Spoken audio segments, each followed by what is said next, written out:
આ છે અરવલ્લી જિલ્લાનું સેવા સદન।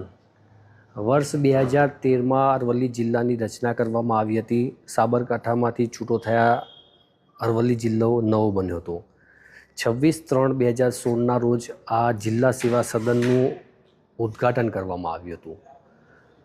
9 વર્ષ 11 મહિનાનો સમય વીતી ગયો અને આટલા સમયમાં જ અરવલ્લી જિલ્લા સેવા સદનમાં જે શૌચાલયો અને પાણીની પરબો હતી તે પાણીની પરબો ક્યાંક જોવા નથી મળતી। તેને કારણે ખોટા આ રીતે બિલ પાડવામાં આવતા હશે અને લોકોના જે ટેક્સના પૈસા છે એ ટેક્સના પૈસાથી અધિકારીઓ કર્મચારીઓને પાણી પહોંચાડવામાં આવે છે।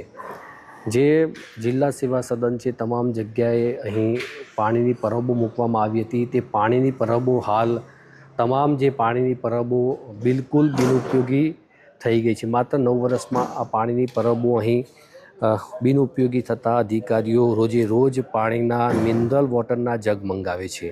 ત્યારે સવાલ એ થાય છે કે લાખો કરોડો રૂપિયાના ખર્ચે અહીં શૌચાલયો તેમજ પીવાના પાણીની જે પરબો મૂકવામાં આવી હતી તે કેમ બંધ થઈ ગઈ છે અને આવા ખોટા ખર્ચા અને લોકોના ટેક્સના પૈસાનો દુરુપયોગ કેમ થઈ રહ્યો છે તેવા સવાલો ઉઠી રહ્યા છે।